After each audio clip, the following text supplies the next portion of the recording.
नमस्कार। शुरुआत करते हैं एक बड़ी खबर के साथ। गरीबों के लिए वैक्सीन अभियान चलाया जाएगा। 15 जून से सभी 75 जिलों में यह अभियान चलाया जाएगा, जिसमें दूध, सब्जी वाले, रेहड़ी वालों को वैक्सीन लगाई जाएगी। ऑटो रिक्शा वालों को भी वैक्सीन लगाई जाएगी। गरीबों को अलग से सुरक्षा कवच देने की तैयारी में है सरकार, और इसके तहत 15 जून से ये बड़ा अभियान वैक्सीन लगाने के लिए चलाया जाएगा। बड़ी खबर हम आपको बता रहे हैं, उत्तर प्रदेश के 75 जिलों में 15 जून से बड़ा अभियान चलाया जाएगा। गरीबों के लिए सरकार इसके तहत वैक्सीन लगाएगी। दूध, सब्जी वाले, रेहड़ी वालों को वैक्सीन लगाई जाएगी। इसके अलावा ऑटो रिक्शा वालों को भी इसके तहत वैक्सीन लगाई जाएगी। गरीबों को सरकार अलग से सुरक्षा कवच देना चाहती है, और इसी बात को ध्यान में रखते हुए 15 जून से उत्तर प्रदेश के 75 जिलों में ये बड़ा अभियान चलाया जाएगा। और लखनऊ से हमारे सहयोगी अनामिका हमारे साथ जुड़ चुके हैं। अनामिका, क्या जानकारी इस बड़ी खबर से जुड़ी हुई? देखिए, सरकार वैक्सीनेशन को लेकर जिस तरीके से लगातार प्रयास कर रही है कि हर किसी को जल्द से जल्द कोरोना की थर्ड वेव से पहले वैक्सीनेशन दिया जाए, तो उसमें अब तक अगर बात की जाए तो युवाओं को लेके या 45 प्लस लोगों को लेके सरकार जो अभियान चला रही है, अब सरकार को चिंता इस बात की भी है कि जहां पर एक तरफ मीडियम क्लास के लोग वैक्सीनेशन ले रहे हैं, अपर क्लास के लोग वैक्सीनेशन ले रहे हैं, लेकिन गरीब तबके के लोग अभी भी वैक्सीन की महत्वता को नहीं समझ रहे हैं और ना ही इतने सक्रिय हैं कि वो खुद से जा करके वैक्सीन ले सकें।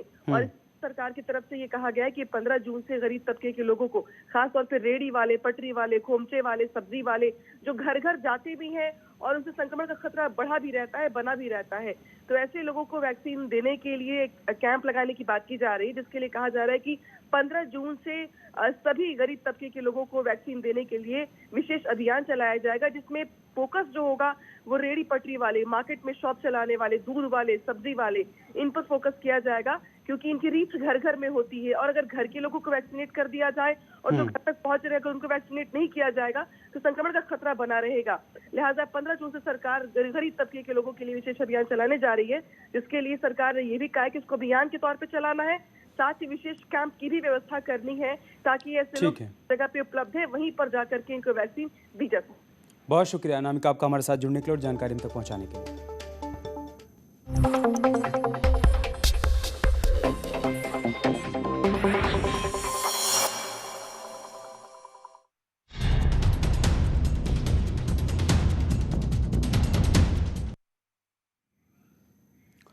अलीगढ़ शराब कांड पर बड़ी खबर है। पुलिस ने 50,000 की इनामी विपिन यादव को गिरफ्तार किया है।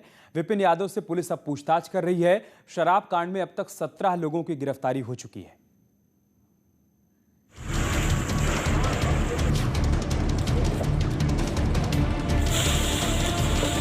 ठेका बंद हो जाता है, बाद में अलग से सप्लाई करते। उसको जिस लोगों ने सेवन किया उसकी मोस्टली मृत्यु हुई।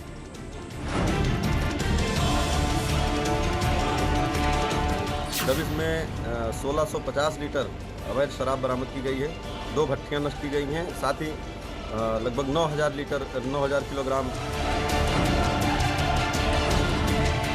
सरकारी ठेकों से बेची जा रही अवैध शराब और सरकारी ठेकों से अलग बेची जा रही जहरीली शराब का कॉकटेल ही लोगों की जान ले रहा है। मैं किसी पार्टी की बात नहीं करता। अपराधी अपराधी है, उसका कोई पार्टी से लेना देना नहीं है। उसी समय जब देखे तो कुछ 2 लोग उसमें से भागे और 2 लोग सिनेमा की तरफ अंदर भागे, तो हमारी दोनों टीमें चूंकि लगी हुई थी तो उनका पीछा किया गया, तो उनमें से 2 लोग पकड़े गए हैं। ये प्रदेश का मैटर है। सीबीआई जांच का तो मैं नहीं कहता कि सीबीआई जांच हो उसकी, लेकिन हमारे मुख्यमंत्री जो योगी आदित्यनाथ जी हैं, वो अपने आप में इतनी बड़ी जांच है। इस कार्रवाई के दौरान थाना जहानाबाद में 110 लीटर अवैध शराब बरामद की गई, 15 क्विंटल लहन मौके पर ही नष्ट किया गया तथा 2 भट्टियां बरामद हुई।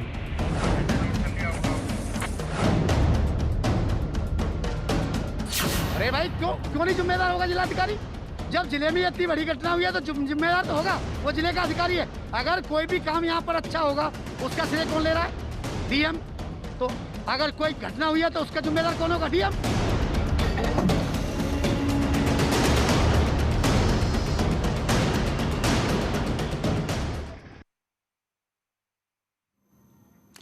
तो अलीगढ़ में जहरीली शराब कांड में एसएसपी कलानिधि नैथानी ने बड़ी कार्रवाई की है। अब तक 3 थानाध्यक्ष और 2 चौकी प्रभारी यहां पर निलंबित किए जा चुके हैं। और इस बीच शराब कांड में एक और आरोपी की गिरफ्तारी हुई है। 50,000 का इनामी गिरफ्तार किया गया है। अलीगढ़ शराब कांड में बड़ी जानकारी, बड़ा अपडेट आया है। एक और आरोपी विपिन यादव को गिरफ्तार कर लिया गया है। 50,000 रुपए का उस पर इनाम घोषित था। अब तक कुल मिलाकर 17 आरोपियों को गिरफ्तार किया जा चुका है। ये बड़ी खबर हम आपको बता रहे हैं। एक के बाद एक कार्रवाइयों का सिलसिला चल रहा है। इसी कड़ी में एक और आरोपी को गिरफ्तार किया गया है। विपिन यादव उसका नाम है। 50,000 रुपए का उस पर इनाम घोषित था और अब उसे गिरफ्तार कर लिया गया है। इसके साथ ही इस पूरे मामले में अब तक 17 लोगों को गिरफ्तार किया जा चुका है।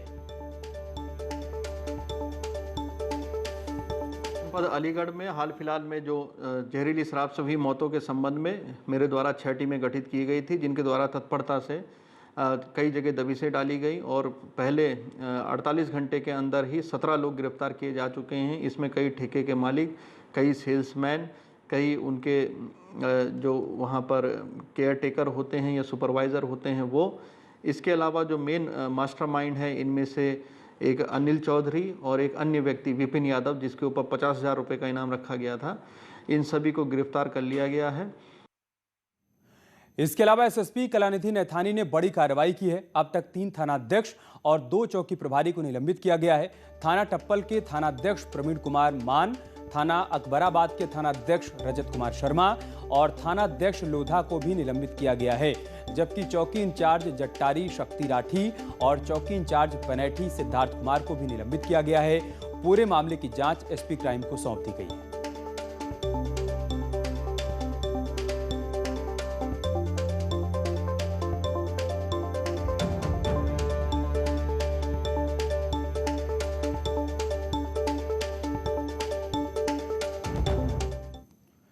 अलीगढ़ शराबकांड में सीएम योगी ने कड़ी कार्रवाई का निर्देश दिया है। सीएम के निर्देश पर पूरे यूपी में छापेमारी जारी है।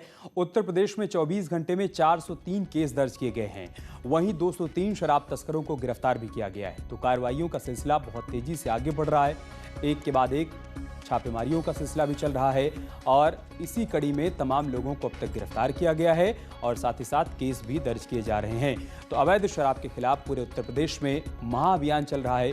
पूरे यूपी में ताबड़तोड़ छापेमारी हो रही है और आरोपियों को गिरफ्तार किया जा रहा है। 24 घंटे में 403 केस दर्ज किए गए हैं और इन्हीं 24 घंटों में 203 शराब तस्करों को गिरफ्तार किया गया है।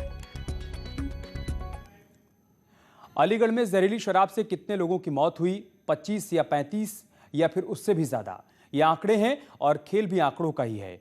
अलीगढ़ के सांसद सतीश गौतम कह रहे हैं कि 35 लोगों की मौत हुई है। ये सिलसिला अभी रुका नहीं है। कई लोग बीमार भी हैं, कुछ की आंखों की रोशनी भी चली गई है। मुख्यमंत्री ने साफ किया है कि कार्रवाई तो होगी और इस बार ऐसा एक्शन होगा कि ऊपर से नीचे तक सब नाप दिए जाएंगे।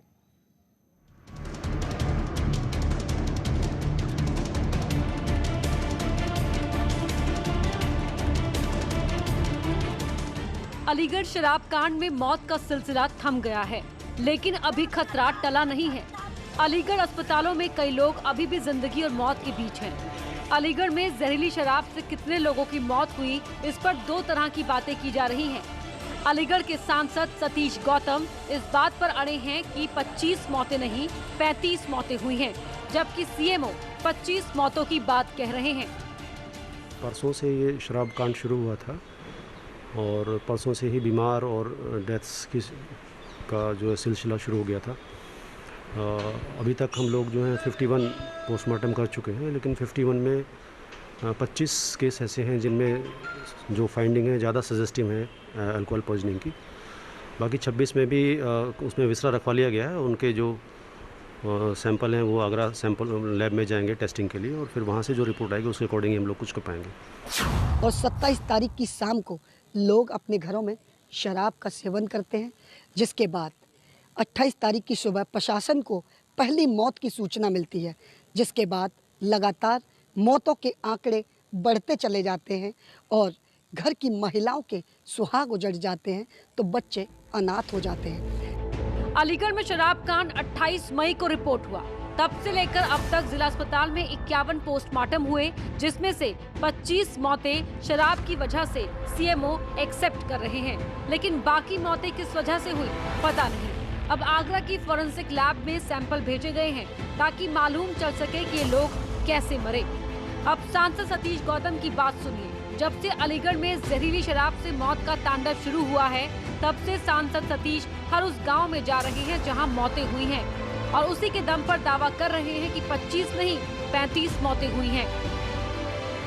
देखिए, रात तक जो मेरे पे सूचना थी, जो पोस्टमार्टम हाउस से पता करा था मैंने, 35 की संख्या थी। उसके बाद मेरे संज्ञान में प्रशासन से बात नहीं हुई है। उसके बाद मैं लौटते हुए क्षेत्र से भ्रमण करते हुए पोस्टमार्टम हाउस जाऊंगा। पूरा किस गांव का कौन है, उसके बाद मेरे यहाँ से सत्यापन भी होता है, कैसे मरा, क्या इलाज चल रहा था, कि दारू पी के मरा, वो पूरी तरह से हाँ, शराब से मौत कितनी है उसको निवारण कर पूरा उसके मेरे हिसाब से 35 है। सतीश गौतम ये बातें हवा में नहीं कर रहे हैं। मौत के दावों को लेकर उनके पास तर्क है। वो कहते हैं कई लोगों का अंतिम संस्कार उन्होंने करवाया है। जो मरे तो शराब से हैं, लेकिन उनका पोस्टमार्टम नहीं हुआ, सीधे अंतिम संस्कार कर दिया गया। दावा यहाँ तक है कि सतीश ने खुद जाकर उनका अंतिम संस्कार करवाया। ये जिला प्रशासन की मेरी बात नहीं हुई है जिलाधिकारी से और सीएमओ से, दोनों से वार्ता करते हुए, क्योंकि मैं उन आंकड़ों को बता रहा हूँ जो पोस्टमार्टम पे नहीं आए और उनका दाह संस्कार हमने वहीं कराया। जैसे शादीपुर में कराया है, मादक में कराया है, जट्टारी में कराया है, इन गाँव का। इसलिए मैं 35 बता रहा हूँ। प्रशासन क्या बता रहा है, प्रशासन से शाम को वार्ता होगी, बैठकर पूछूंगा किस तरह से क्या है। हम कोई भी मौत का आंकड़ा छुपाएंगे नहीं, हम किसी क्राइम को छुपाना नहीं चाहते। अलीगढ़ में जहरीली शराब किसी भट्टी से नहीं खरीदी गई थी। जो लोग शराब पीकर मरे हैं वो सरकारी मान्यता प्राप्त ठेके से शराब खरीद कर लाए थे। अब सवाल ये है कि ठेके पर जहरीली शराब कहां से आई, आबकारी विभाग क्या कर रहा था, इन सब के लिए जिम्मेदार कौन है? मैं क्या कह रहा हूँ, जब किसी बात का श्रेय लोग हुए तो घटना होगी, उसका भी श्रेय जिलाधिकारी को होगा। तो जिलाधिकारी जिम्मेदार है? अरे भाई, क्यों नहीं जिम्मेदार होगा जिलाधिकारी? जब जिले में इतनी बड़ी घटना हुई है तो जिम्मेदार तो होगा, वो जिले का अधिकारी है। अगर कोई भी काम यहाँ पर अच्छा होगा, उसका श्रेय कौन ले रहा है? डीएम।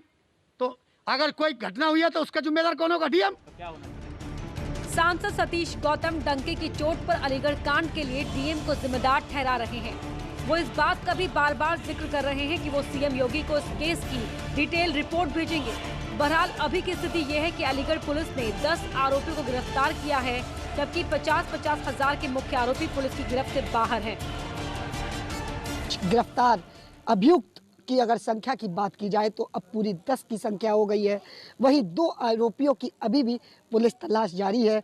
पुलिस की टीमें लगातार दबिश के लिए प्रयास कर रही हैं और जल्द से जल्द आरोपियों को गिरफ्तार करने का भरोसा दे रही हैं। अब देखना होगा कि आखिर फरार आरोपी 50-50 हजार के इनामी कब तक पुलिस की गिरफ्त में होंगे। इस समय पूरे यूपी में पुलिस और आबकारी विभाग की टीमें सक्रिय हो गई हैं। हमारे पास उत्तर प्रदेश के अलग अलग जिलों से तस्वीरें आई हैं, जहां पुलिस और आबकारी विभाग से जुड़े लोग छापेमारी करते हुए नजर आ रहे हैं। अवैध शराब की भट्टियां पकड़ी जा रही हैं, कुछ गिरफ्तारियां भी हुई हैं। लेकिन क्या ये गिरफ्तारियां पर्याप्त हैं? क्या इसके बाद यूपी में जहरीली शराब से मौत नहीं होगी?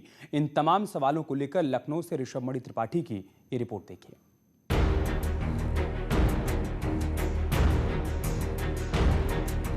अलीगढ़ शराब कांड के बाद की ये तस्वीरें हैं। ललितपुर, झांसी, जौनपुर, मथुरा, वाराणसी, भदोही, शाहजहांपुर, एटा और अलीगढ़। ये सिलसिला सिर्फ इन जिलों तक सीमित नहीं है। उत्तर प्रदेश के लगभग हर जिले में इस समय यही हो रहा है। आबकारी और पुलिस की टीम हर उस जगह पर छापेमारी कर रही है जहां संभावना है कि यहां शराब या तो बन रही थी या फिर बनाई जा रही थी। बात सिर्फ यहां तक नहीं है, छापेमारी ठेकों पर भी हो रही है, क्योंकि मौत ठेके की शराब से हुई है। सरकारी ठेकों से बेची जा रही अवैध शराब और सरकारी ठेकों से अलग बेची जा रही जहरीली शराब का कॉकटेल ही लोगों की जान ले रहा है। पुलिस और आबकारी का कॉकटेल ही ये पूरा नेटवर्क चलाता है। कार्रवाई के नाम पर इस कॉकटेल के कुछ दुमछल्लों को गिरफ्तार किया जाता है, लेकिन ये नेटवर्क यूं ही चलता रहता है, ये कभी खत्म नहीं होता। तो कहीं कच्ची शराब की भट्टियां मुनाफे की पक्की गारंटी देती हैं। शराब की भट्टियां तोड़ी जा रही हैं, अवैध शराब के ठिकानों पर छापेमारी हो रही है। क्या पुलिस और प्रशासन को मालूम था कि शराब कहां बन रही है? और अगर मालूम था तो फिर इंतजार किस बात का किया जा रहा था? पहले ही छापेमारी करके इन भट्टियों को क्यों नहीं नष्ट कराया गया। ये तस्वीरें ललितपुर की हैं, जहां शराब बनाने के ठिकाने पर ही पुलिस ने रेड कर दी। ललितपुर में कबूतरा का डेरा कच्ची शराब के लिए कुख्यात है। यहां इसी तरह से शराब भट्टियां चलती हैं। पुलिस की टीम जब दलबल के साथ पहुंची तो आरोपी पहले फरार हो लिए। मौके पर मिले तो सिर्फ कुछ टैंक और शराब बनाने का कच्चा माल। गनीमत इस बात की रही कि पुलिस ने एक आरोपी को मौके से गिरफ्तार कर लिया। जहरीली शराब आदि से मौतें ना हो, कोई अप्रिय घटना न घटे, उसके लिए शराब के अवैध व्यापारियों के खिलाफ भी अभियान चलाया जाता है। लाइसेंसी दुकानों को भी चेक किया जाता है।